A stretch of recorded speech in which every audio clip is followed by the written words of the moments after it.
Thank you. Welcome. I'm Gleaves Whitney. I direct the Hauenstein Center for Presidential Studies here at Grand Valley State University.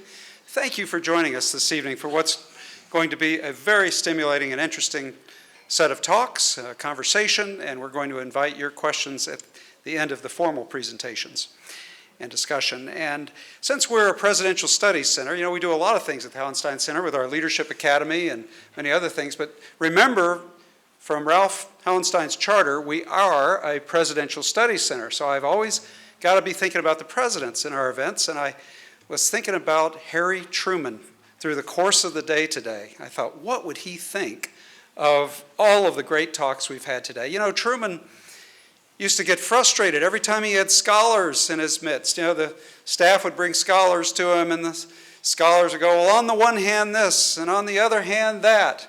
And then the next scholar would come in. Well, on the one hand this, and on the other hand that. And another scholar would say, on the one hand this, and on the other hand that. And finally, Truman yelled at his chief of staff, darn it, he used more colorful language, darn it, can't you just bring me a one-armed scholar?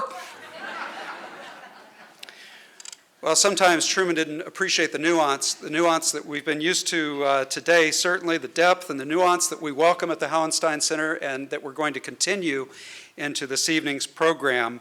On the stage with me are two eminent thinkers and writers, giants in their respective fields. And what I'd like to do is introduce each of them to you now together. E.J. Dionne is a Washington Post columnist, and he's on your right there. He excels in defining for readers the strengths and the weaknesses of competing political philosophies. His analysis of American politics and trends and public sentiment is recognized as among the best in the business. And you've no doubt heard him on PBS and NPR. He's really become a dominant public intellectual. He spent 14 years with the New York Times, and then in 1990 he joined the Washington Post. Then he started writing books, fascinating books. Why Americans Hate Politics, back in 1991. I think he was a bit prescient when he wrote that book. It was called A Classic in American Political History, won the Los Angeles Times Book Prize and the National Book Award as well. He wrote a second book. I love the title. They Only Look Dead, Why Progressives Will Dominate the Next Political Era. That came out in 1996, another prescient work, I would say. He does many other things. He's the editor of Community Works, The Revival of Civil Society in America. He's been a scholar at the Woodrow Wilson International Center. He's been at the Brookings Institution Senior Fellow, and he teaches at Georgetown, their Public Policy Institute. Got his PhD at Oxford. So he's really a very interesting background that he brings to his work. And to get a better sense of E.J., I would recommend that you go back to an old C-SPAN book notes from August 25th, 1991, right when he had finished his first book. Because there you get a real feel for the man and how he met his wife, for example, in a subway, and very interesting things that Brian Lamb drew out of him. But I think most importantly, that interview brings out, I think, the full dimensions of his humanistic concerns in politics and his perception of the strengths and weaknesses of each political party. I had the privilege of serving on a panel with E.J. 8 years ago when he came to Grand Rapids. It was Constitution Day, and I remember at that time, in 2008, we were in a major transition from the Bush era to what was soon to become the Obama era. And it was a very engaging and lively talk.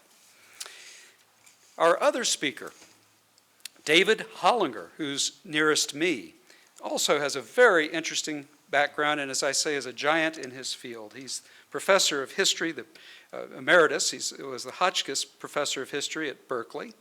He's been a fellow of the American Academy of Arts and Sciences. He's a Guggenheim fellow, a fellow with the Center of Advanced Study in the Behavioral Sciences, a member of the Institute for Advanced Study, the Harmsworth Professor at Oxford, past president of the Organization of American Historians.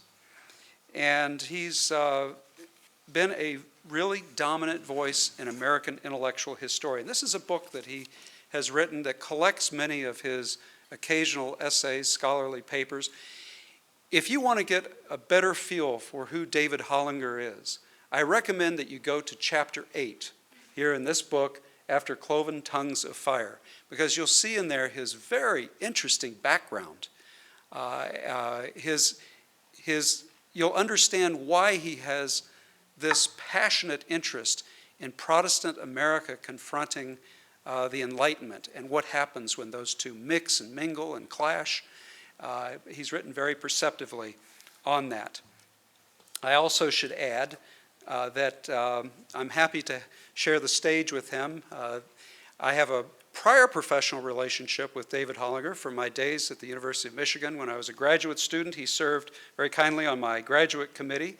Tough, fair, and always very perceptive.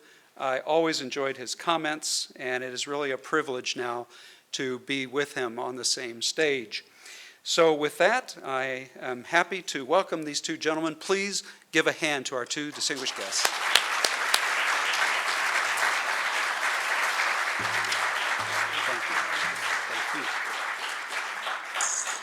I'm glad that Gleaves mentioned my time at the University of Michigan. I enjoyed teaching there for 15 years. I never got to Grand Rapids, but I remember Grand Rapids quite vividly from that Ann Arbor experience, because there are a lot of undergraduates who go to the University of Michigan, Ann Arbor from Grand Rapids, and I remember a lot of them in my classes. I taught a lecture course on American intellectual history, and all of them were Dutch Calvinists. Usually Dutch Reformed. Now, at least the ones who identified themselves as from Grand Rapids said that.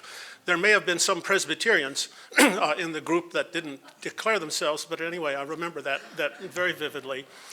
And I'm glad to be on the stage again with E.J. Dionne. He and I, 8 or 10 years ago, did a number of these things together. I remember we did an evening at the National Cathedral on religion and politics, and a week together in Aspen, a couple other things. And in those earlier years, an issue that E.J. and I discussed often with other audiences was the extent to which political liberals, especially secular liberals, should try to achieve common ground with evangelical Protestants. And that the fear was that we were discussing that secular liberals tended to be too aloof from religion in general, and evangelical Protestants in particular.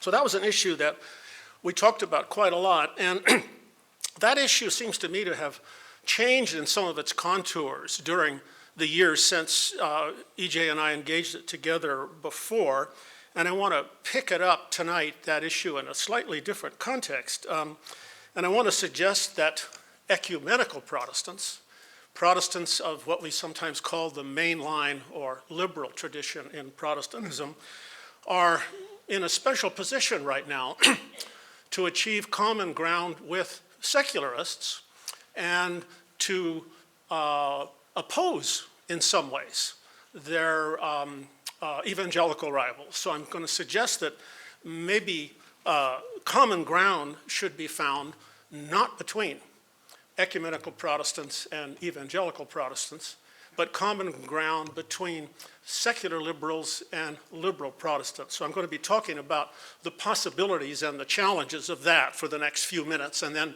E.J. will make some remarks, and then we'll have discussion back and forth, and we can all become part of it. All right, prominent among Martin Marty's many contributions to the study of American religious history has been his emphasis on what he calls the two-party system of American Protestantism. And anyone who doubts the continued relevance of this old dichotomy, exemplified by the fundamentalist modernist disputes of the 20s, the ecumenical evangelical quarrels of the 1940s, going back to the 18th century with the Great Awakening and the rationalist critics and so forth, anybody that doubts the continued relevance of that might reflect on the fact that Barack Obama and Hillary Clinton are standard issue ecumenical Protestants, and that their Republican rivals right now are either evangelical Protestants or heavily supported by evangelical Protestants.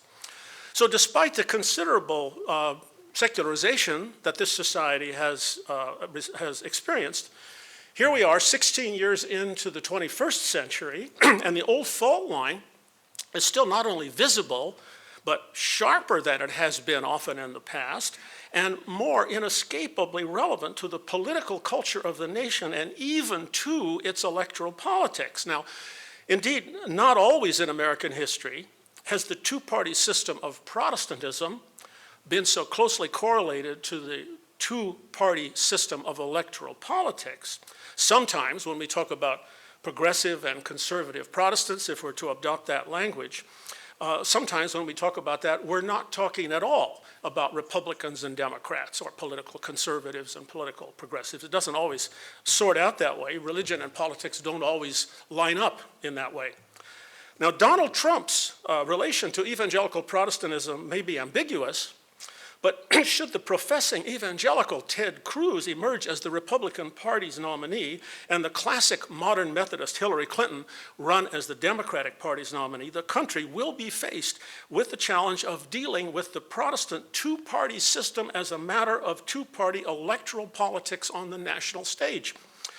Although there have been more shadowy versions of this before, not in the religiosity of Jimmy Carter or Ronald Reagan or George Bush or Al Gore, Richard Nixon, Franklin Roosevelt, Herbert Hoover, Woodrow Wilson. In none of these cases has there been anything quite like the religious matrix of the presidential campaign of 2016. And it's in that context that I want to explore the question of just how liberal ecumenical Protestants might comport themselves in relation to the secular Americans who favor the politics of Obama, Clinton, and Bernie Sanders, grouping them all broadly together. Now, the issue seems to me to be given all the more point by the fact that in Sanders, the Democrats now have a major presence who is not only more secular in orientation than nearly all of the leading presidential candidates of either party since Adlai Stevenson, but does not even share the Christian background evident in the cases of Catholics like John Kerry and John Kennedy and of all the Protestants that I've named. But even if we bracket Sanders' presence, the question of ecumenical Protestantism's relation to liberals in American public life still seems to be a compelling one. But before I refer to the circumstances that I think render it compelling, I want to acknowledge, and this is very important when we talk in the general terms that we do at a conference like this, I want to acknowledge that not every evangelical, even today, is a Republican, to say nothing of a right-wing Republican, and not every ecumenical is a Democrat, to say nothing of a progressive Democrat. And not all secularists are liberal in their politics. Perhaps this great variety of individuals will speak up in the national conversation more loudly than they have so far. But my remarks here will be focusing on ecumenical Protestants and their relation to evangelicals and their relation to those secular liberals that are particularly fighting the ideas and practices of the evangelical Protestants. Now, why is this worth talking about? Well, two reasons. One is the fact that the evangelicals seem to be pressing harder than in recent memory to use their own understandings of the Christian faith as a standard by which to evaluate public policy for the nation as a whole. This puts pressure on the ecumenical Protestants to be clear about just what a Christian commitment might mean for the United States. If the Ted Cruz types were not making such a production of this, the ecumenical Protestants could more easily avoid the issue. Can the Sermon on the Mount really be reconciled with Ayn Rand? Ecumenical Protestants seem to be well equipped to explain why the religious right is mistaken in its biblical hermeneutics concerning the book of Romans and what it says about sexual practices, or why the religious right is wrong in its understanding of Ephesians when it comes to gender hierarchy. The second circumstance that renders the question of ecumenical relation to secular liberals compelling is the demographic decline of the ecumenicals and the attendant anxiety about the so-called slippery slope to secularism. Ecumenical leaders often display the fear that if they get too close to secularists, they will lose even more of their numbers. Now, there are many causes for the decline in church membership of the old mainline denominations like the Presbyterians, Methodists, Lutherans, Episcopalians, and so forth.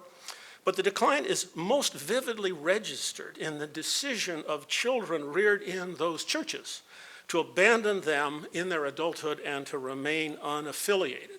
Most of us have seen all these polls from the Pew Foundation that we're now between 23 and 25% of the country will tell survey researchers that they don't have any religious affiliation at all. This is a big change over the course of the last quarter century. And most of these people are post-Protestants. Some are post-Catholics, some are post-Judaic Jews, but the overwhelming bulk of these people are people who were born and raised in a Protestant milieu and decided they didn't want it. But is the migration to post-Protestant secularism such a terrible thing? Perhaps ecumenicals can become more comfortable with a style of Christianity that can serve for some people as a halfway house to post-Protestantism, while at the same time continuing to serve for a lot of other people as an enduring Protestant home. Perhaps the anxiety about numbers need not control everything. So it is that when it comes to discussions of the public life of the United States, is the salient solidarity the community of faith, or is the salient solidarity the community of political liberals? Where to look for common ground? If the salient community for public purposes really is the community of faith, the ecumenical Protestants might want to diminish the gap between themselves and the evangelicals, find more common ground with the Southern Baptist Convention. In this view, what really matters is the affirmation of Christianity and the achievement of greater Christian unity in the face of secularism. Christianity is the hope of the world and of the United States. Even amid a pluralistic society, Christians must find ways to work together. Ecumenicals should not be too hard on evangelicals, who are their true siblings. The real adversary in this view is secularism. Progressives and conservatives need to reconcile within the body of Christ. Evangelicals may be difficult brothers and sisters, too inflexible, too slow to learn, ignorant about the higher criticism, failing to appreciate the Sermon on the Mount's warrant for Hillary Clinton's type of social gospelish Methodism, but those evangelicals are in the family, and that's that. But if the salient community, for the purposes of public life, is instead the community of liberals, then let's put it this way. If the salient community is the community of liberals, whether liberals are religiously affiliated or not, then the ecumenicals can be more openly critical of the evangelicals.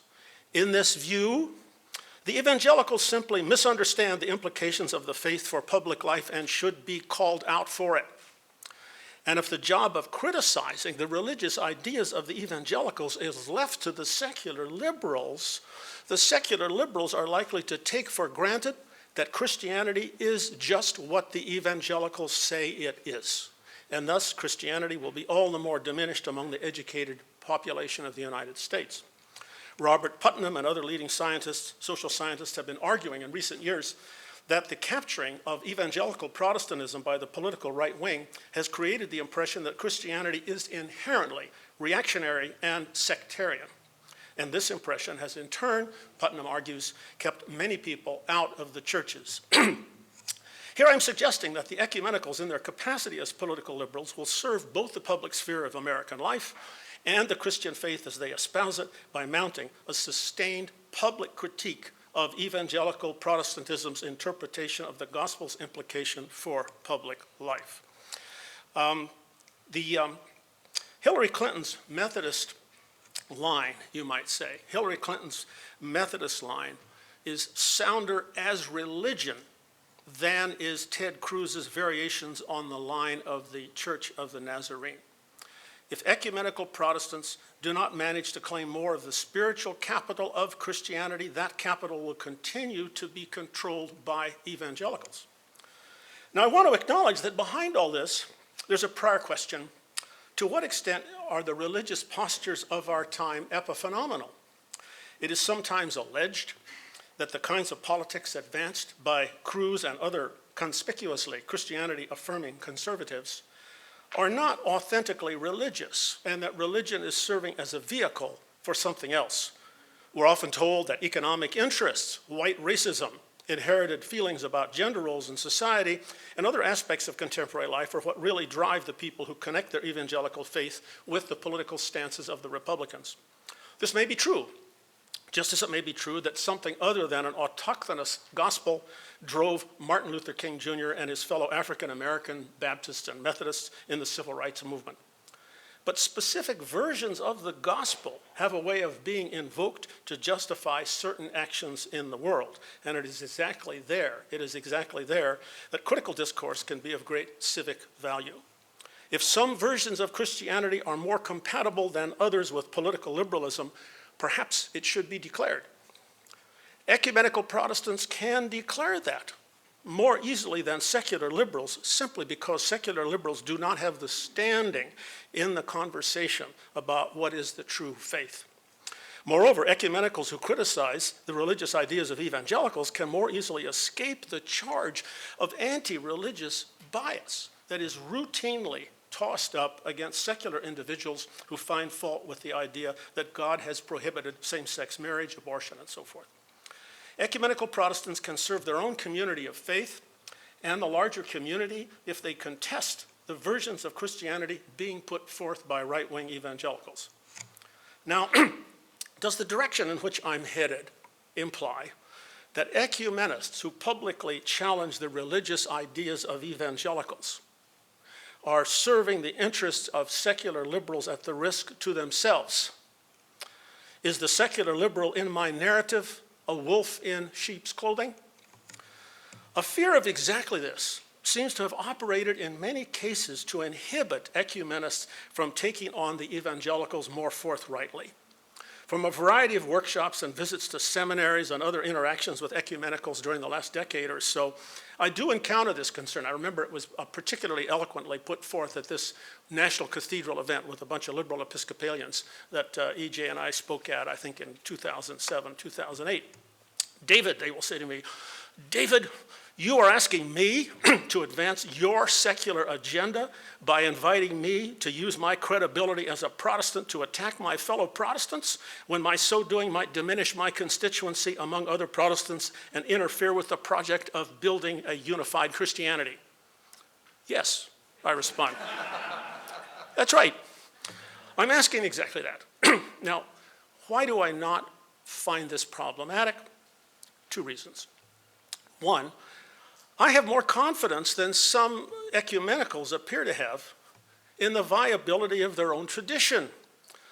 Too often I fear ecumenicals have internalized the Orthodox complaint that they espouse a watered-down religion rather than one that is the progressive culmination of Protestantism's creative accommodation with the Enlightenment. Schleiermacher, Rauschenbusch, Niebuhr, it's a distinguished tradition. Second, I don't think it's such a bad thing if a fair number of the faithful do migrate into post-Protestant secularism. The great moral philosopher John Rawls is a convenient example of what it can mean to be post-Protestant. His great book, The Theory of Justice, is a secular work, but it ends with a moving invocation of the Gospel of Matthew, where he invokes the idea that the pure in heart shall see God. Recent scholarship on Rawls is clear and convincing about the deeply Protestant matrix of Rawls's mature ethical theory. In my own research for a book I'm writing now about American Protestant missionaries and their role in American life, I've been struck with a number of individuals. I'm thinking of writers like John Hersey and Pearl Buck, China hands like John Service and John Patton Davies, scholars like Edwin Reischauer and John K. Fairbank. All these people are post-Protestants, and they espouse in their distinguished public careers a lot of values and orientations and commitments that they first picked up in a Protestant milieu and that they continue to live by in their secular adulthoods. I believe I was correct to insist in the recent book that Gleaves talked about, After Cloven Tongues of Fire, that ecumenical Protestants have exercised great influence over American life even as they have lost the numbers game in the church pews. The prevailing public culture of the United States today is much more like what the editors of the Ecumenical Christian Century wanted in 1960 than what was wanted at the same moment by the evangelical editors of Christianity Today. That is indeed why so many evangelicals today are upset and looking for electoral politics as a way to reverse the trend. Post-Protestant secularism today has a lot in common with today's ecumenical Protestantism. Not all secular Americans are post-Protestant, but a lot of them are, and most of them get along pretty well with their Catholic and Jewish counterparts. When contemporary ecumenical Protestants contemplate the American saga then, they might ask themselves who their true friends are and who their true adversaries are. Is the bad stuff really coming from people like John Hersey and John Rawls and Pearl Buck and their successors, not Ted Cruz, not James Dobson's Focus on the Family, not Billy Graham's son Franklin, not the leaders of the Southern Baptist Convention? Where are the right alignments and alliances? Now, this uncertainty is not peculiar to ecumenical Protestants. I want to take just a brief moment to detour into a more global context and talk about the problem of solidarity. Among the greatest issues of the 21st century worldwide, I believe, is the problem of willed affiliation, the problem of solidarity. Who belongs together with whom and for what purposes, and who decides? The accelerating integration of the global capitalist economy challenges old solidarities and invites new ones. Demographic migrations on a historically unprecedented scale threaten inherited associations. Regime changes and the decline of empire as well as immigration can prompt the we question. Who is we? For people who stay put. Countless intellectuals explain ever and ever more earnestly that all population groups, including those once called races, are historically contingent constructions. This truth is especially hard to evade in the United States, where marriage, cohabitation, and reproduction across racial lines has increased so rapidly. The invidious process of racializing the varieties of non-white Americans continues, yet never in the history of the United States has this process been more energetically contested, and never has the very concept of race been more persistently, incredibly attacked. And well beyond the United States, the fact of physical as well as cultural mixing confounds ascribed identities. This mixing prompts the we question and leads many individuals, especially in democratic countries, to think, no doubt, naively in many cases, that they can answer the question for themselves. To suggest, as I am, that the problem of the 21st century is the problem of solidarity need not cast doubt on the enduring value for the 21st century of W.E. Du Bois' classic formulation for the 20th. The problem of the 20th century, he said in 1903, is the problem of the color line. But the lines between colors are not as sharp today as they were a century ago or even 50 years ago. The significance of color itself, moreover, is today more vigorously contested than at any time in memory, largely thanks to the 20th century men and women who acted on Du Bois's prophecy. The more we come to see color-coded races as artifacts, as contingent results of human action rather than primordial causes of it, the more does the color line take its place among other social distinctions like religions that may or may not be the basis for assigning or choosing affiliations. To be sure, poetic license is implicit in any assertion that any single problem defines a century. I invoke and emulate Du Bois's prescient hyperbole simply to convey what I believe is the range and depth of the problem of solidarity, the problem of identity with one's own kind. For ecumenical Protestants, then, is the salient solidarity for the purposes of American public life, the community of faith, or the community of political liberals? Can they have it both ways? Well, we make a lot these days of that almost everybody has multiple identities, and identity is, after all, just a code word for solidarity. And yes, the approach that I've been recommending to ecumenical Protestants is one of multiple identities, multiple solidarities, distinguished by purpose. For the purpose of public life in the nation, I am suggesting that the community of faith is secondary. For private religious experience, no doubt the community of faith is primary. Can public and private purposes be separated? Well, I certainly hope so. If not, politics in a diverse society is going to be more difficult than it otherwise would be. There's a difference, after all, between motivation and warrant. I would hope that the ecumenical Protestants can distinguish, as evangelicals rarely do, between a religious motivation for a public policy, which is surely beyond objection, and a religious warrant for its acceptance by members of the civic polity who are not members of the community of faith. Obama actually has written very eloquently about that distinction. Finally, I want to say why people who are not ecumenical Protestants have a stake in all this, and why every American has a stake in the uses to which the spiritual capital of Christianity is put in this society. Religious ideas continue to be a vital matrix for political culture. Scholars of virtually all human societies assume that beliefs about the nature of the world, whatever their specific content, influence the terms on which people interact with one another and the kind of polities they create and manage.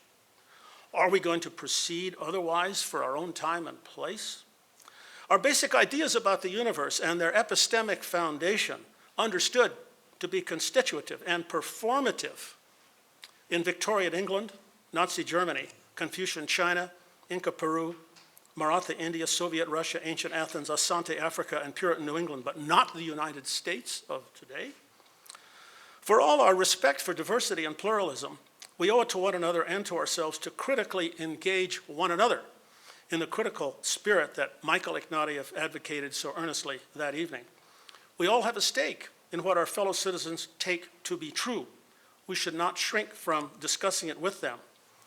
Too often, I believe, American intellectuals have been too willing to give up on the public as beyond redemption. I think we need to engage. The case of ecumenical Protestants is only one, but I believe ecumenical Protestants are right now in an especially good position to perform a great public service, and one that I trust will benefit their community of faith as well as the nation. So I say to ecumenical Protestants, don't let the evangelicals define Christianity. Explain what's wrong with them and what's right, and tell the public about it.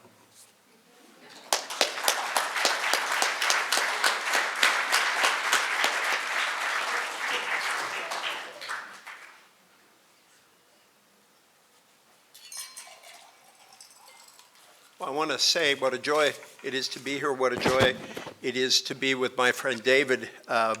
We taught one of those seminars at the Aspen Institute one summer. Anybody who teaches, I urge you to go to those mountains and spend as many days there as you can. And I love being here back in Michigan in Grand Rapids. I've spent a lot of time here over the years, appropriately for today's conversation.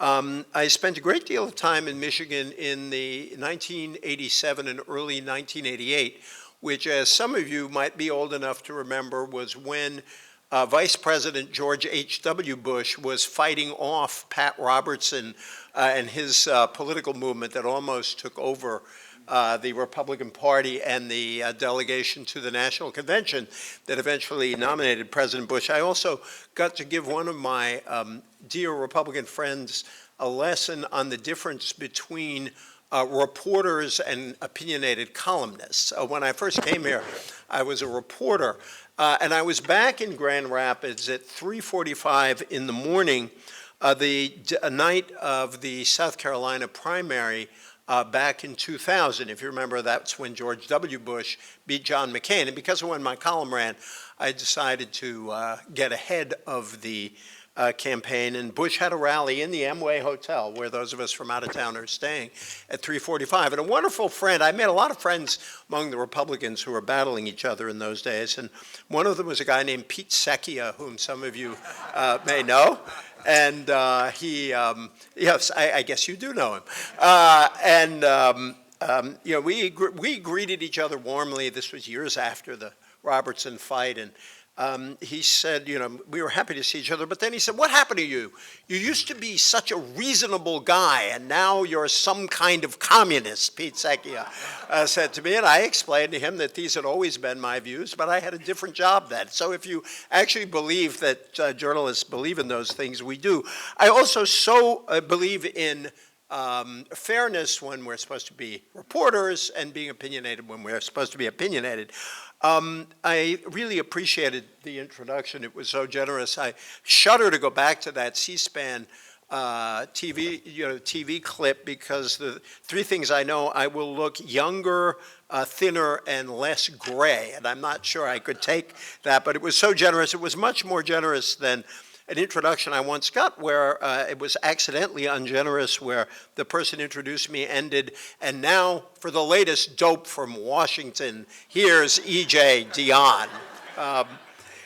The other thing I always like to share with audiences is an email I got. You may know that we journalists hear a lot from our readers these days. If you ever read the comments under our columns or the email, and it being human nature, maybe original sin, people tend to write you more when they disagree than when they agree. And one of my favorite emails, because I can repeat it to a polite audience, began, "Dear Mr. Dionne, are you as dumb in person?"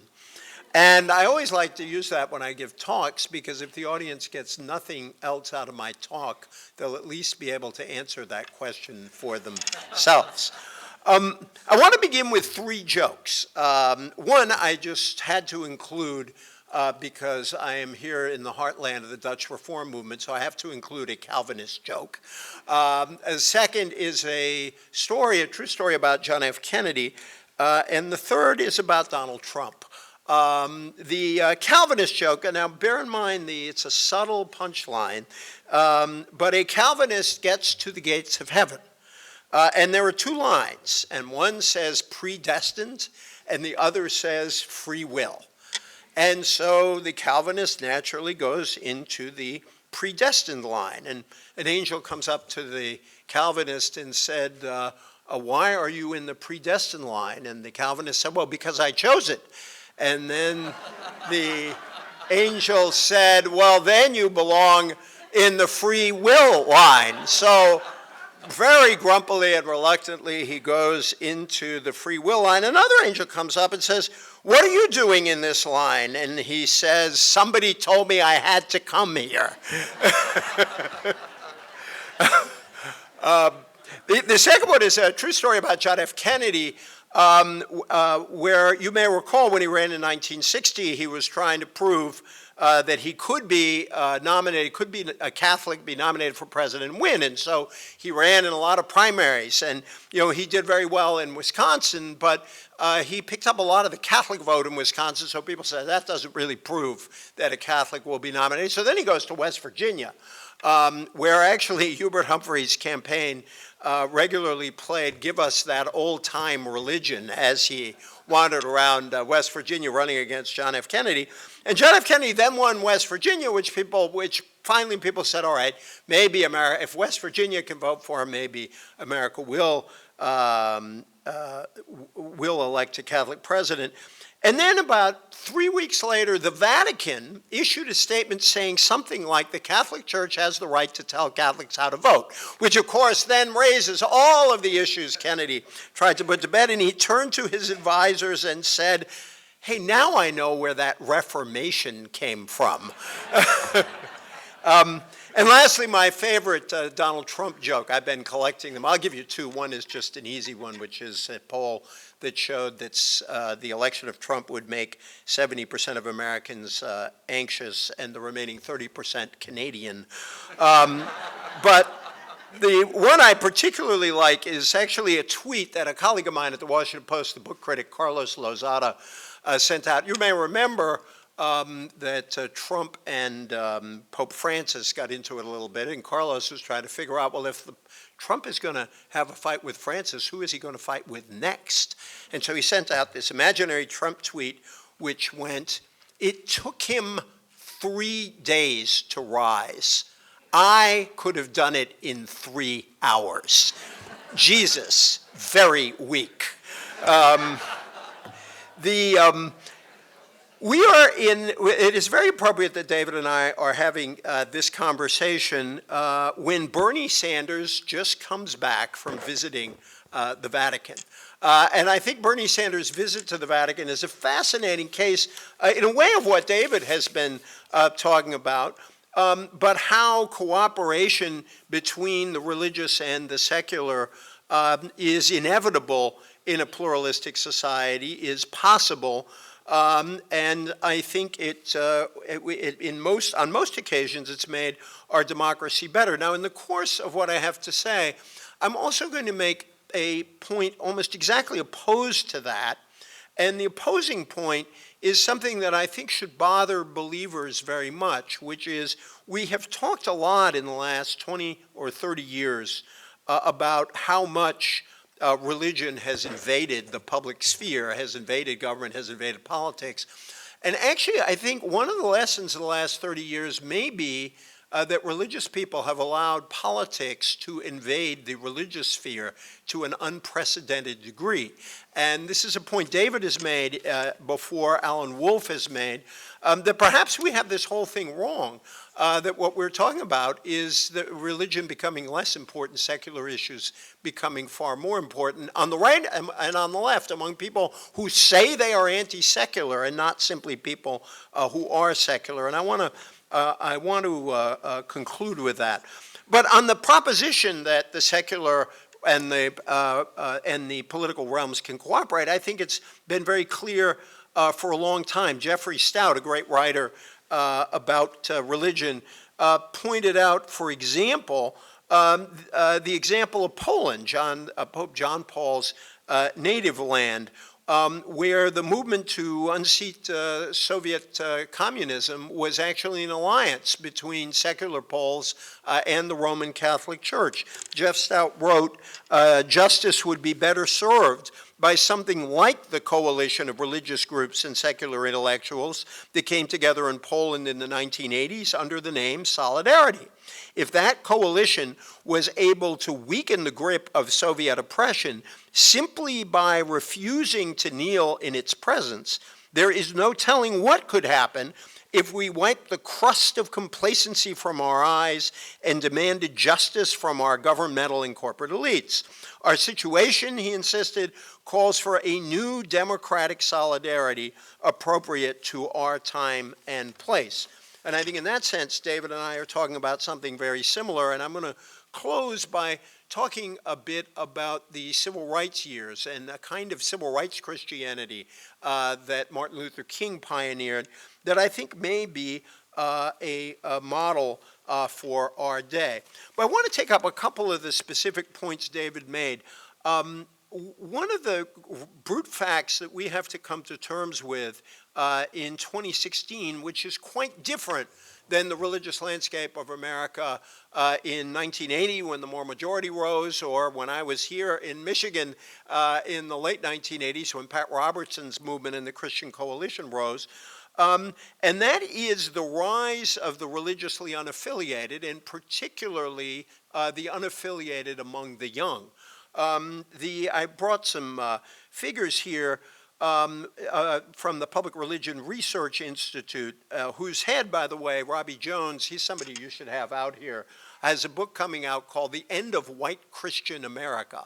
And it is a book that looks at data and says that pretty well right now and in the next few years, white Christians are going to lose their majority in America. And I think, by the way, that explains a lot of the rumbling in our politics right now.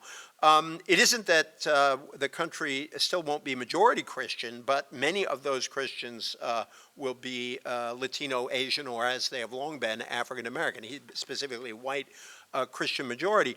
But the rise of the unaffiliated is very much a phenomenon of the millennial generation. Just think of these figures. These are figures of 18 to 29-year-olds and their religious allegiance versus people 65 and over. Among 18 to 25-year-olds, 34% are religiously unaffiliated. Among the 65 pluses, 11% are religiously unaffiliated. Now, a lot of people say, oh, kids leave the church and then they come back later on when they want to raise their own kids, they want to pass along values, and there's truth to that. But this generation begins with a far higher percentage of religiously unaffiliated than any other generation in our history. Something very particular is happening. On the other side, take a look at white Catholics. 8% of the 18 to 29-year-olds, 18% of the over 65s, white mainline Protestants, or as David likes to call them, ecumenical Protestants, 20% of the over 65s, only 10% of the under 30s. And white evangelicals, 27% of the only over 65s and only 10% of the 18 to 29-year-olds. This is an extraordinary shift. So the very nature of our political conversation is changing before our eyes, and there will necessarily be secular religious alliances because of the rise in the number of secular Americans. I just want, in passing, to mention something else that David talked about, which is for a long time, members of conservative churches have argued that our churches hold on to people, and those liberal, ecumenical Protestants that David likes to talk about, they're losing people all the time. And it's true that the departure from the traditional mainline churches was much greater than in the evangelical churches. A famous book was written some years ago called "Why Conservative Churches Are Growing." But it now appears that the loss in church membership is affecting everybody. It's a survey question that asks people where they started in their childhood, what denomination they were in, and then where they are now. And many of them, of course, among the young, have moved to the unaffiliated. White mainline Protestants gain 5% but lose 9% for net loss of 4%. Catholics, my people, gain 2%, lose 12% for a net loss of 10 percentage points. Our numbers have been held up by the Latino immigration to the United States. But white evangelical Protestants are starting to drop as well.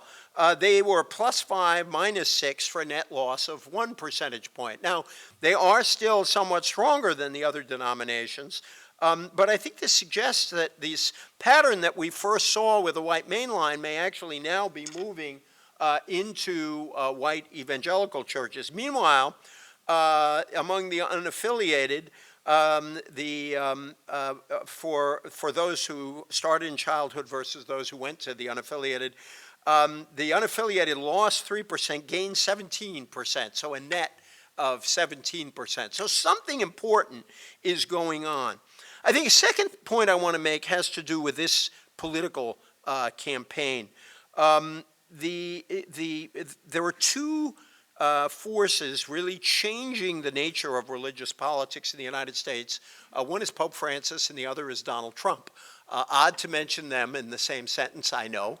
But I think Bernie Sanders' visit to the Vatican is revealing because Pope Francis, and we could talk some about this in the Q&A, has presented a very different picture of the Roman Catholic Church since he became Pope than his predecessors did. He has returned the Catholic Church to an emphasis on issues related to social justice, poverty, immigration, refugees.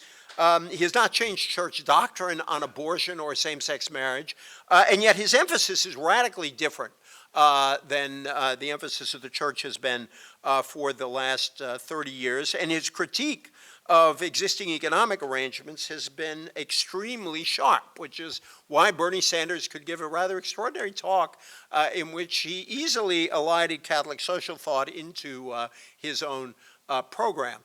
Now, I think it's important to underscore that Pope Francis hasn't changed the Catholic Church's teaching on economic or social justice questions. Indeed, in the Sanders statement, he also quoted Pope John Paul on these subjects.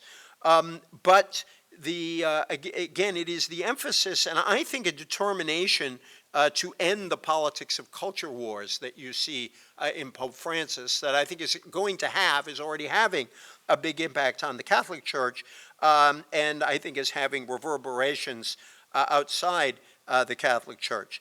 The Trump effect is something else altogether.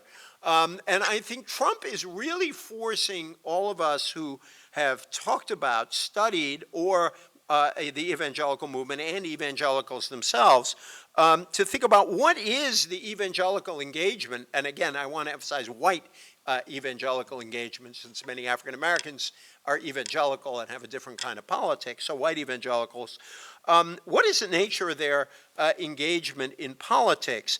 And I think Trump is reminding us that religious engagement in politics can be about faith and what faith teaches us about public questions. It can also be very tribal. It can also be very exclusive. And I think what my friend Robert Jones calls, in Trump's case, a kind of nostalgia politics among evangelicals. Notice I began earlier by talking about this book, The End of White Christian America. I think there is a lot of upset, unhappiness, unease among large numbers of white Americans in general, but evangelicals in particular, about the radical cultural and demographic changes in our country over the last 30 years. And I think watching the Trump-Cruz competition among conservative evangelicals suggests that there is a real ambivalence about how evangelicals define themselves. Some leading evangelicals, of course, have been very critical of Donald Trump and have said that Christians shouldn't vote for Donald Trump for a whole variety of reasons. But others have supported him as a kind of strong hand who will prevent this radical cultural change in America. Think about that slogan of his, "Make America Great Again."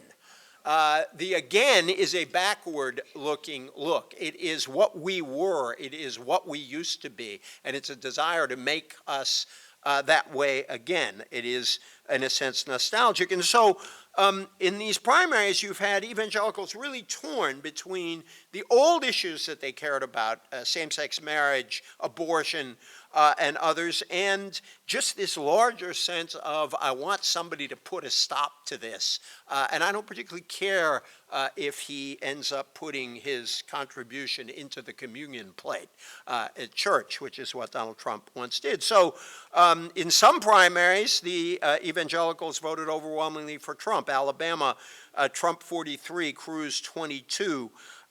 In Tennessee, Trump 41, Cruz 27. In other states, the evangelical movement evangelicals have voted largely for Cruz, 34 to 22 in Iowa, 39-25 in Oklahoma, and in Arkansas they were tied among evangelicals. In Wisconsin recently, a big Cruz victory. I think this should make us think about what is the nature of this engagement in politics. Is it about identity? Is it about race? Or is it about religious principle? On my way here at the airport, I was talking to some lovely people who asked me what I was coming to here to talk about. And I sort of described it, and then I described myself, and once in a while in conversation you blurt out things that you think are actually genuinely descriptive, and I sort of said, well, I guess I am a pro-religion liberal, is what I told this person. And one of the things that I think David and I will be talking about is the question of what is religion's role in the public square at a time when more and more Americans are becoming secular. And so on the one side, I think that those of us who are liberal, I think at times have tried to push religion out of the public square entirely, have even challenged the legitimacy of people turning to their faith for guidance on political questions. I once debated Ralph Reed, some of you know, of the Christian right, and I said, I'll always defend Ralph's right to base his political convictions in part on his religious convictions, because that's where my liberalism comes from. But then I couldn't resist adding, but Ralph will have to explain to me where Jesus endorses a cut in the capital gains tax. I simply cannot find that in my scripture. And so I think that liberals should be welcoming of religious voices in the public sphere. And I think it's been very striking that President Obama, despite these arguments about the contraception mandate, has been consistently welcoming. So is Bill Clinton, so is Hillary Clinton, whom I believe will answer this authenticity issue, as David suggested, by talking about her Methodism, which I think is one of the most authentic pieces of Hillary Clinton and how her social commitments came of that. So I am sympathetic to religion in the public square, but as I say, I wanted to close with two things. One is a fear I have right now that we are not really talking about religion at all. In one of his essays, David writes about the avoidance of actual debate about religious issues. We don't talk a lot in public about the virgin birth, the nature of God, the nature of Jesus. We barely talk about the ethical commands of Jesus. We will sort of, as C.S. Lewis said, we'll ransack Scripture for the support of our own political party. But more often than not, these aren't debates about religion. They are debates about questions in the public sphere, and we organize ourselves entirely around our politics. You see this in the way churches are organized. You see this in Bill Bishop's book, The Big Sort, that George and Ash talked about earlier tonight when we were chatting. By the way, one of the great privileges of coming here was to see George and Ash, whose work on conservatism has really informed me, and also, by the way, to meet Annette Kirk. Russell Kirk was somebody I've studied and read for years, and it was just a joy to meet Annette and to talk to her about Russell Kirk. But we tend to organize ourselves into conservative or liberal churches. That's fine. We're comfortable with the people we're comfortable with, but that is not a theological position. That's a political position. We might almost begin to say, let's join the Democratic or the Republican church. So we already have a lot of ecumenism going, again, as George alluded to earlier today, but it's an ecumenism based entirely in politics. And so instead of despising each other because of what we believe about justification or predestination, we now organize as Calvinists and Catholics and conservative Jews and Calvinists and Catholics and Episcopalians and liberals entirely on political grounds. So we are ecumenical in our faith and utterly unecumenical in absolutely every other way. And I think that is something that we have to think about. Last thing I want to say is to go to the Martin Luther King, if you will, Abraham Lincoln approach to these questions. And it's entirely true that people who are liberal like David and me would naturally go back to the civil rights years in thinking about how religion has provided such a powerful public witness for justice. But I think the civil rights years serve to remind us that the notion that religion in public life has always lived on the right end of American politics is just absolutely wrong. Indeed, the abolitionist movement was inspired by religious people. The progressive movement was full of religious people. When Teddy Roosevelt accepted the Progressive Party nomination, he ended his speech by saying, "We stand at Armageddon and we battle for the Lord." I'd love to see somebody say that at a Democratic National Convention and see what happened.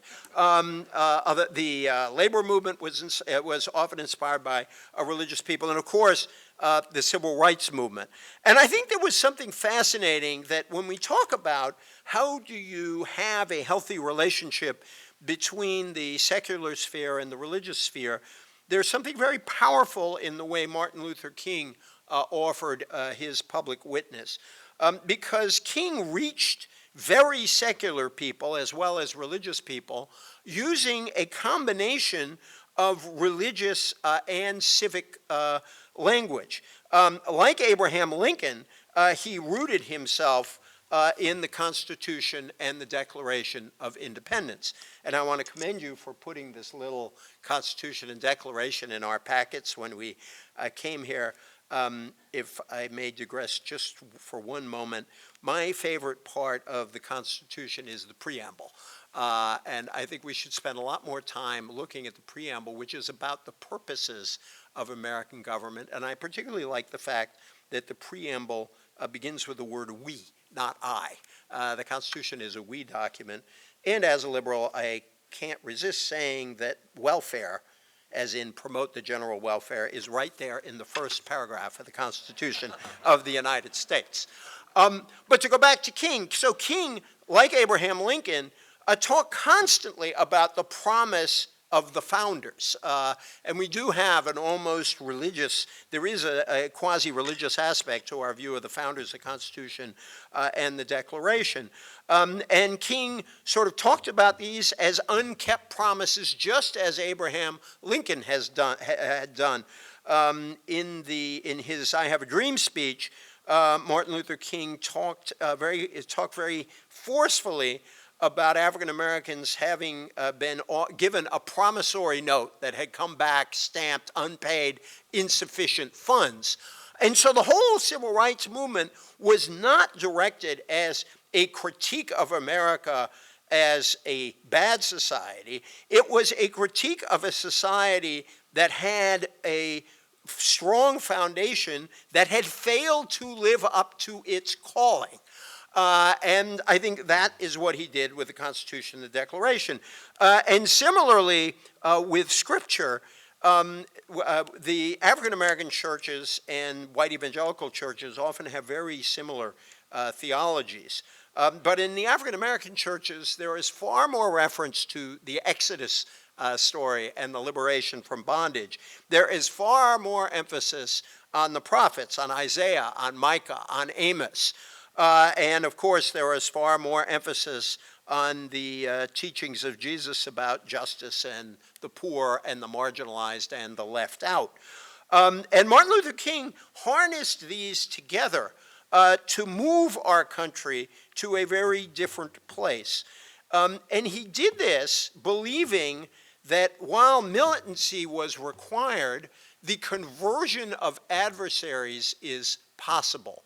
I will talk later in the Q&A about a little shot that Michael Ignatieff took at my friend Norm Ornstein and me in his address. I will offer a defense of us. But there's one thing I very much agreed with Michael about. It's his use of the word adversaries as opposed to enemies in politics.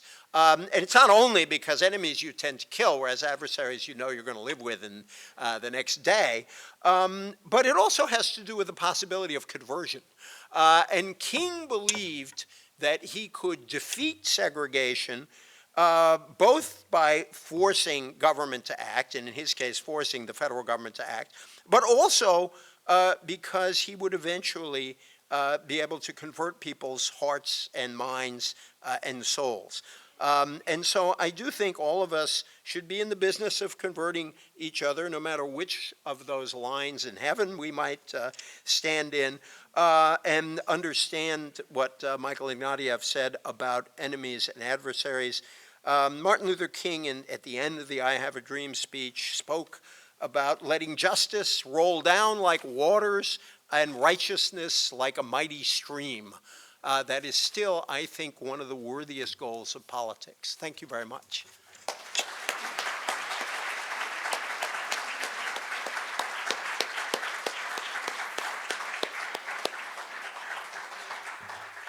Thank you both for a great conversation. I would like now to invite you to put questions to each other or continue the conversation.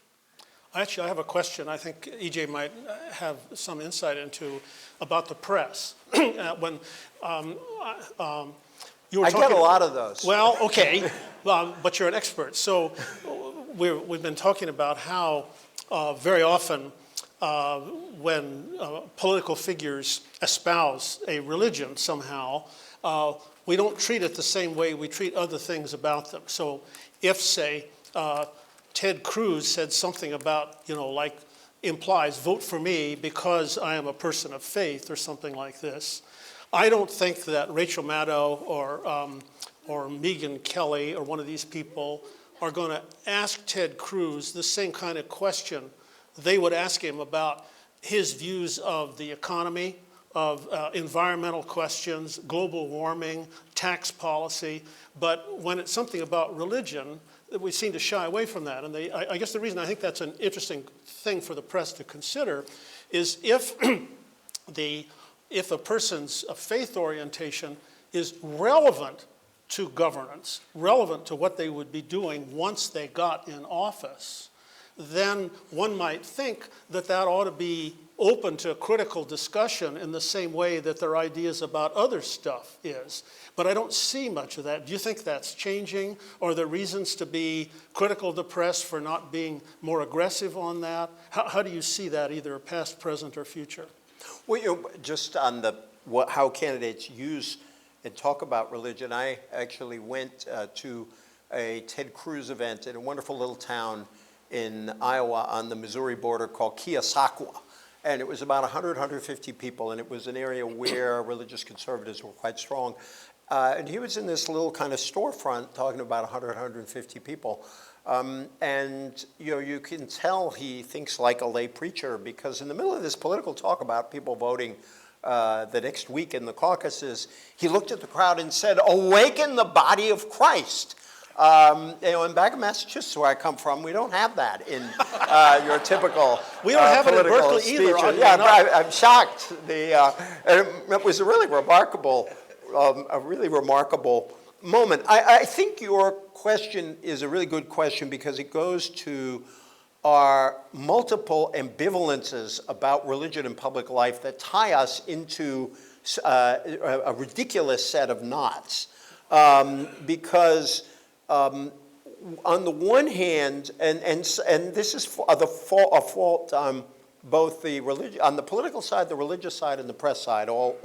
Each has a characteristic problem, I think.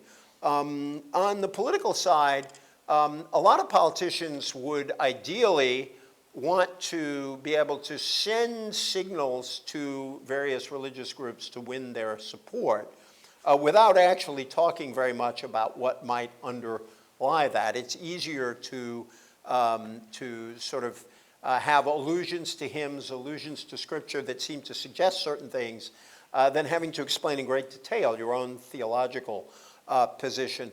I think the press is ambivalent. There have been moments, CNN in cooperation on the Democratic side in 2008, CNN in cooperation with Jim Wallace's group, Cultural Renewal, had a wonderful faith forum where by that point the field was down to Edwards, Clinton, and Obama. And they had a fascinating conversation about their faith that was quite informative. And I thought something like that is really useful, because to get to the third problem, which is the press and kind of all of us in general, there's a sense that if you bring up religion in this way, you're somehow crossing some boundary. But if somebody, as you say, somebody's faith is genuinely important to how they're going to make political decisions, I really want to know how their faith factors into how they think about those decisions. And for liberals, in many cases, it is what they read in Scripture about poverty and justice. For conservatives, does it come out of Leviticus, or where does that come from? And I think that's a useful public conversation. But we're kind of afraid of it, then the press and all of us, because it does seem to cross a whole lot of lines. Because in general, I do think that politics is primarily a secular business about solving public problems, but that many people who come to it are inspired in their views about this by their faith.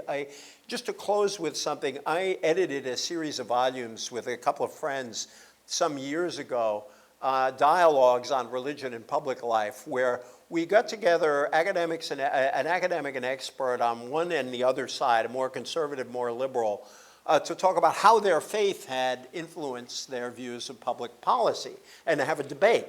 And so you had an opening essays and arguments and then conclusions. And there were some really big-time experts in, for example, poverty or economics who were well known for their policy work. No one had any clue that their views were informed by their religious views. And I was inviting one of them. We had Mary Jo Bain, who is of the Kennedy School, who is a liberal Catholic, and Larry Mead, who is an Episcopalian, but really a conservative evangelical. But they're both expert on poverty. And I was talking to Larry when I was inviting him to do this. I said, we're actually uncloseting a lot of religious academics and policy experts here. And so I do think making that explicit is useful, but I think we all know that we can run into some terrible difficulties, and journalists can ask really stupid questions about religion at times, and having covered it myself, and having committed sins in this sphere myself, so we run into trouble that way. Let me ask you one. EJ, may I interrupt just one moment, please? I want the audience also to have an opportunity to ask questions. So We'll finish quickly. Right. So just be thinking of your question and come on up while they're continuing this dialogue. Yeah, we'll finish in a bit. Yeah, I'll just ask one of David, and then I really welcome, and also dissents in the here, including people who didn't like my predestination joke. We have had this dialogue for a number of years now where you have partly changed my mind on something where David and I have argued about, well, to tell you the story, David read a book I wrote and wrote me this very long letter that was very generous, but it was a real critique, saying that I have a copy right here, actually.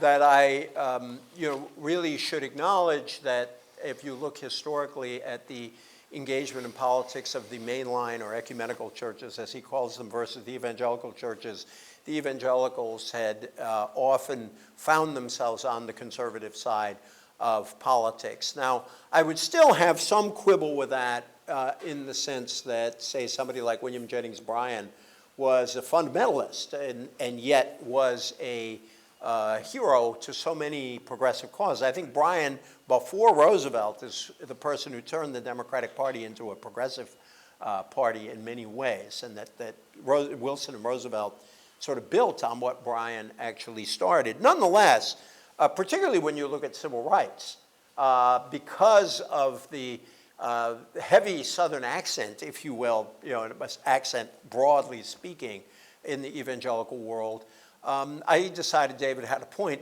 I thought his letter was so good that I kept postponing answering it, and because I thought I had to be really thoughtful in answering it. And then David thought I was deeply offended that he wrote the letter, and I said, no, this was an excellent critique. I was afraid to call him for 5 years because yeah, of this. so then we reconnected, and I said, no, it was a great letter, and I just kept postponing answering it. So I've come sort of more to that view, even though I think there are evangelicals out there who are obviously have joined progressive movements. But what I'd like to ask you back is what you make of the liberal response to religion in the public square. Because speaking as a pro-religion liberal, it has struck me over many years that liberals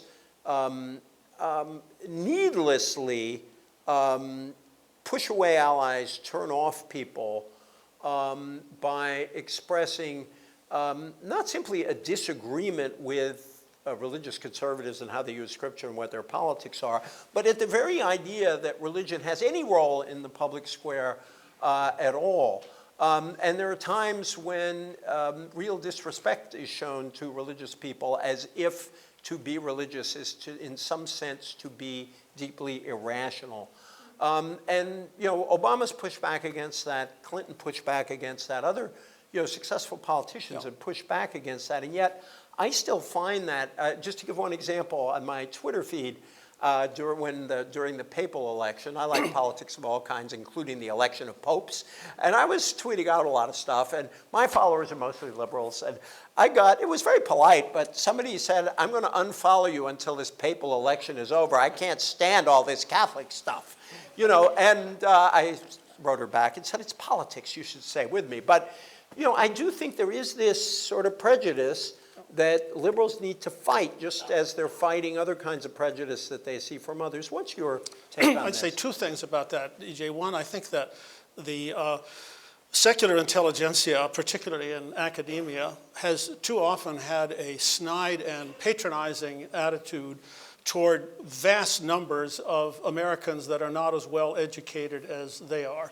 This doesn't apply just to religion, but it often does. So there's this sense that this great unwashed out there, they're just, they're beyond redemption, they're hopeless, and so there's a kind of superciliousness that often follows from that, and a failure to really try to explain why they think this or that popular idea just isn't viable. So I think there's been an aloofness and an irresponsible superciliousness as a general phenomenon.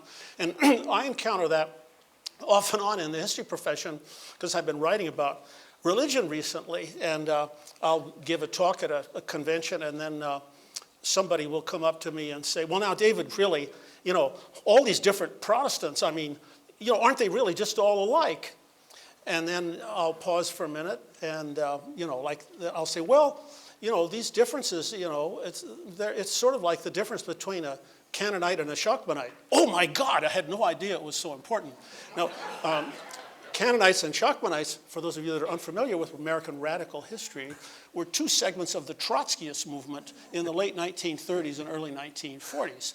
And a lot of the people that I know in academia care a lot about the history of Trotskyism. So when I was able to explain that the difference between a Wisconsin Synod Lutheran and a Southern Baptist was sort of like the difference between a Canaanite and a Shachmanite, then they got the point. All right, so that's in terms of the general culture of the thing. But the theoretical point that I would make about this, I think that secular liberals have been too slow to distinguish, as I tried to do at the end of my talk, between motivation and warrant. And the classic Rawlsian liberal point of view on the civic sphere is that it's a public domain, and any time that we participate in a discussion about public policy, we're concerned with the rules of that polity. And so we are concerned just with that, so that we need arguments that apply to the public sphere. Now, motivation is a different kind of stuff. You might be motivated to want to change the public sphere to make it more like your own faith, all right? And too often I'm saying that the liberal line on this hasn't made that distinction sharply enough, with the result that a lot of the religious believing public thinks that the secular liberals are down on them for having a religious motivation, when actually it's just the religious warrant that's being discussed. So I think there's a theoretical distinction that building on Rawls that they could do a lot with that they don't. And just before we turn, a personal story about how complicated that can be in practice. Some of you may remember President Bush, second President Bush, before he was president, was in a debate where the candidates were asked, who's your favorite political philosopher? And Bush famously said, Jesus, because he changed my life. And then, of course, everybody started saying Jesus because no one was going to lose that one. So, and there were some interesting answers. Actually, Gary Bauer, the evangelical leader, actually put some substance in it. He said, clothe the hungry, feed the, clothe the naked, feed the hungry, and did the whole Beatitudes. That was, and then what was his name? Alan Keyes, if you remember Alan Keyes, had the most theologically sophisticated response. He said, Jesus isn't a philosopher. Jesus is the Word, he said. But I wrote, later on in that debate, Bush was asked to explain this, and he said, well, if you haven't experienced it, you won't know what I'm talking about. And I wrote a column where I defended the first half, saying, on your grounds, basically saying that if that's, Bush, if this is the case, that Jesus is the most influential thinker on the way Bush thinks, that is useful information. But on Rawlsian grounds, a religious person has an obligation to explain his positions in politics in terms that are accessible to people who don't share their faith. The classic example is, I can't go to you and say, I want to increase spending on the poor because the Bible tells me to. That's maybe why I want to do it, but that's not sufficient for me to persuade you that we should do that. So I criticized the second half, and I had at the time a young liberal, evangelical woman from Mississippi. And she took me to task and said, but you don't understand, that's exactly how we talk about God. And so inadvertently, even though I still think intellectually it was the right position, Bush had been using very evangelical language and saying, well, I can't really explain this experience, which is a very common thing for evangelicals who have had a kind of conversion experience of that kind to say. Okay, I think we have a question from President Lubbers. Many generations of Americans were brought up on the concept of the separation of church and state. I would like to know what you think about that concept, and does that inhibit our religious political discussion? Does that affect the way the press deals with religion in its discussions? And do you think that that concept has any real validity in the kind of political discourse we should have? Go ahead. I'm looking. It's in the Constitution. The set of terms are problematic, but we're stuck with it, so we have to ask the courts to continue to help us to find viable ways of living with that set of terms. I think that a difficulty that we have in talking with politicians about it now is what shall count as a church.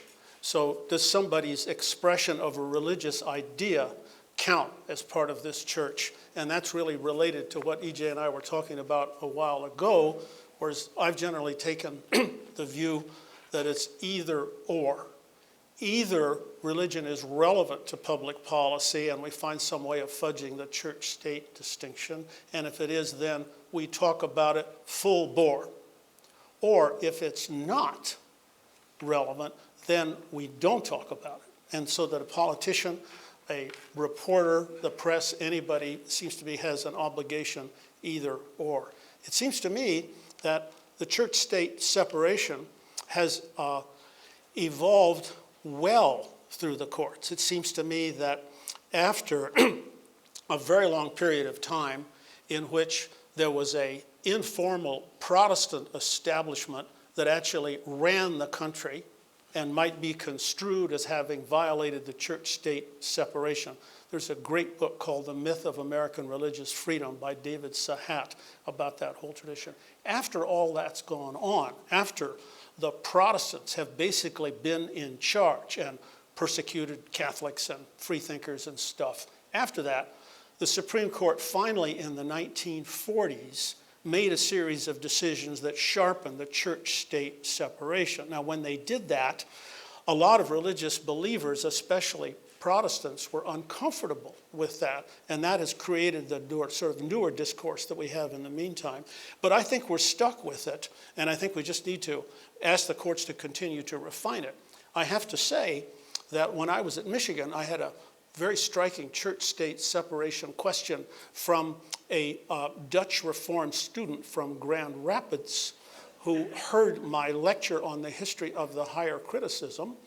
And I explained that there was no evidence archaeologically that the Jews had ever lived in Egypt, and that Exodus was simply a completely untrue story, and that Isaiah was written by 3 different people who written hundreds of years apart. This was, standard biblical criticism, okay. This kid came to my office hours and accused me of violating the church-state separation because he only wanted the Bible talked about if I did it the right way. The separation of church and state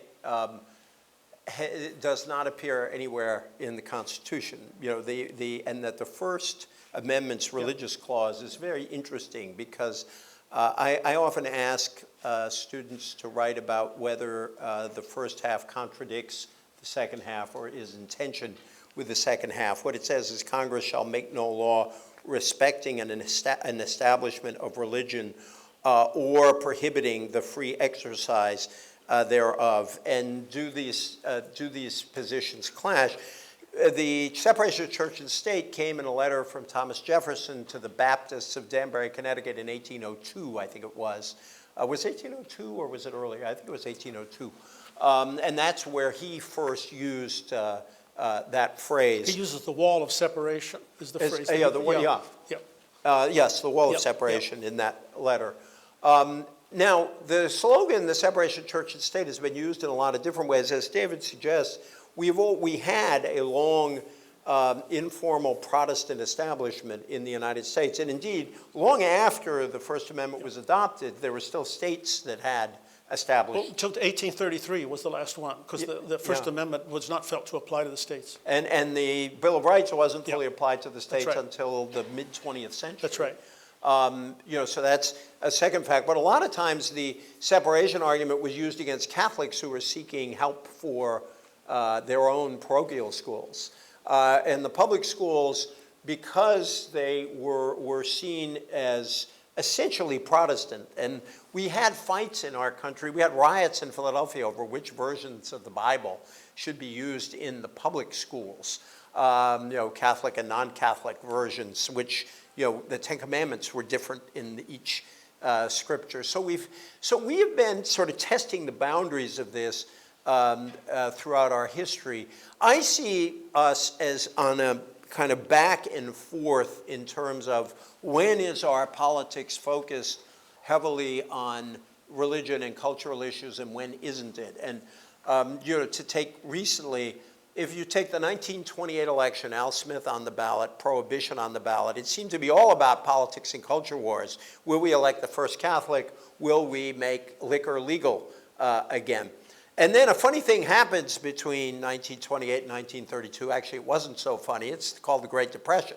And suddenly, these fights that we were having over, Smith's Catholicism and liquor didn't seem quite the same. There's a letter from a Democrat, I think from Missouri, to Jim Farley, Roosevelt's political guy. Wet Democrats were pro-alcohol, dry Democrats, dry people were for prohibition. And this guy writes Farley and says, I don't know why wet Democrats and dry Democrats are arguing about alcohol when neither of them can afford the price of a drink. And then suddenly we went into this relatively long more secular or ecumenical period. Now, it didn't mean that there weren't a lot of evangelicals in the country, but the evangelicals had sort of retreated some from politics after the Scopes trial and after the failure of Prohibition. It didn't mean that Roosevelt didn't quote God a lot, especially after we went to war. One of my favorite possessions is my dad's Catholic prayer book from the Army, printed by the government printing office, with an introduction by Franklin Roosevelt. But we really didn't have that religion as a big public issue in that period. I'm convinced John Kennedy's election was facilitated by all those World War II movies, that showed a Jew, an Italian, an Irish guy, a Protestant all fighting together.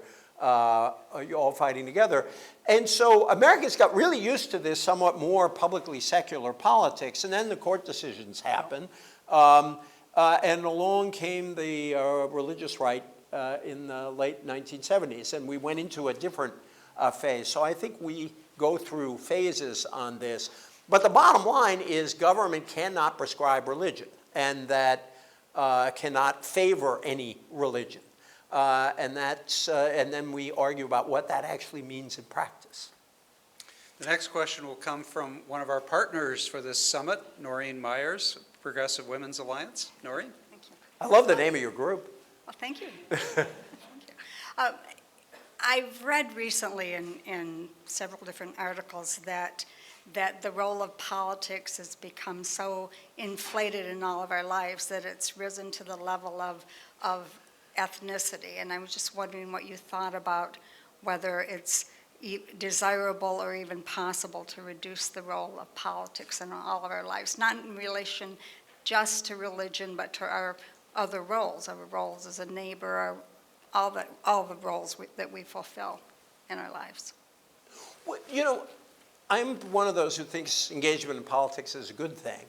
And I think that what I worry about is politics becoming more and more purely tribal. I mean, there are surveys that show people are much more tolerant about whom they want their kids to marry when it comes to somebody from another religion, another race, but the Republicans really don't want their kids to marry Democrats and vice versa. I mean, it's really quite stunning. It's and so the way in which we have sort of put ourselves into these tribes really bothers me. And it bothers me because I grew up in a very politically diverse family, and we argued politics all the time. We got pretty heated about it at Thanksgivings, and but we still loved each other. And there's a lot of kind of incomprehension in our politics now, and I think it's the way in which all kinds of identities are wrapped up into a political label. Now, some of it is we're fighting about real things. And here is where I will take the occasion just to defend Norm Ornstein and me. If I wanted to do it before I left because I feel morally obligated. How many people were here for Michael's speech? Yeah, so basically, if you remember, I'll read what he wrote. He said, "I know that Norm Ornstein, E.J. Dionne, and others would quarrel with this plague on both your houses approach. They'd argue that sectarianism is more a problem on the right than on the left, and that Republicans are more to blame for the paralysis of American politics than Democrats." He went on to say, "I worry about the complacency of this argument." Now, why do Norm Ornstein, Tom Mann, and I all believe this? It's not because we're complacent. And there was a lot of stuff that Michael said afterward about things that liberals can do wrong. And, I've said tonight some things I think liberals can do wrong, so I'm not complacent. We just think that as a matter of fact, the behavior of Republicans in Congress and in the electorate is different right now, that they have moved more to the right than Democrats have to left. Just two data points on that if you ask Republicans, hold on, I meant to mark this data point in my book. This was a Pew question in 2013. Whether respondents preferred elected officials who, quotes, make compromises with people they disagree with, quotes, or those who, quotes, stick to their positions. Among Democrats, 59% preferred compromise seekers. Among Republicans, only 36% did. If you ask people what their ideology is, 2/3 of Republicans call themselves conservative. Only about 1/3 of Democrats call themselves liberal. In other words, there are more Democrats are moderate or conservative. And there have been studies in Congress which showed the same behavior, that while both parties have drifted away from the center to some degree, the Republicans have drifted much more sharply. These are political scientists who study all the voting patterns in Congress. And the very examples that Michael cited, I thought, proved our point, where he talked about the refusal to take up Merrick Garland's nomination, even to have hearings, versus, and then he said, well, the liberals did Bork and Clarence Thomas. Well, Clarence Thomas actually got confirmed, and Bork had a hearing and a vote and was voted down, partly because of a number of Republicans voted against him. And that's, to me, that is not symmetrical with not having a hearing, and in some cases not even meeting with the guy. So our argument is not that liberals are always right and conservatives are always wrong, or the liberals are moral and conservatives are immoral. It's just that the behavior right now is asymmetric, and you have to come to terms with that. But I'll leave it there, which just proves your point about, we're really political right now. I would just add to that on this thing that the sociologists that study religion now are increasingly of the view, and this interesting book by Putnam and Campbell called American Grace is an example of this, arguing that nowadays, actually, religion is becoming more epiphenomenal because it is more and more a vehicle for politics. And so rather than, one way of saying it is that it's become almost ethnic. And Putnam and Campbell found that there are very few liberals now that are in any church, and there are very few conservatives that are not in a church. And so that, I mean, there are many exceptions to that, okay, but just the overall thing. I think that pushes their data Yeah. a bit on liberals. Well, I think it does too. I don't think that's It's quite an what they say about liberals. Well, Putnam has actually said pretty much that there are very few liberals in the churches anymore. There are some, okay, and these, I mean, I've been trying to encourage all this ecumenical Protestant stuff, so I'm in favor of that. But just as a general rule, I mean, in terms of the overall trends, I think that this question is correct in calling our attention to the greater tribalism, and I'm not quite sure what's to be done about that. The secularization theorists would say that in keeping with the increase of the non-affiliates, up to almost a quarter of the country now, that what goes on among many of the religious believers is a kind of covert secularization.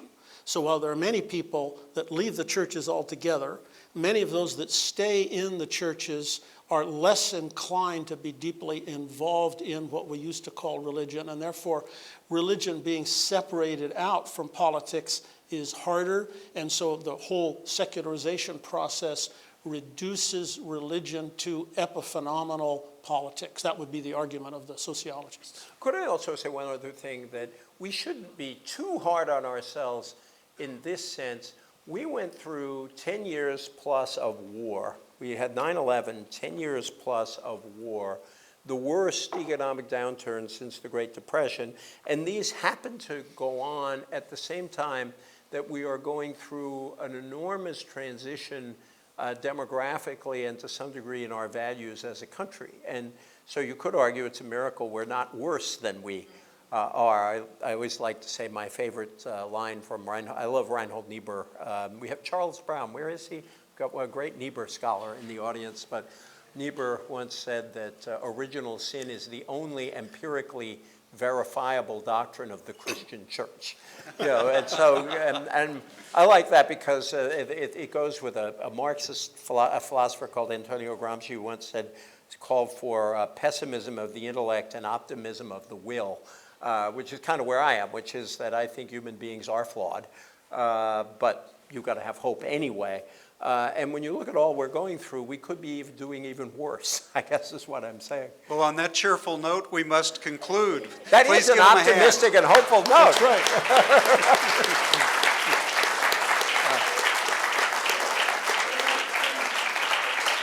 Just a quick note, we will resume tomorrow morning with our last event of the summit at 11 a.m. in this auditorium. And will the speakers and panelists please meet over in the Meyer Regency Room? Thank you very much.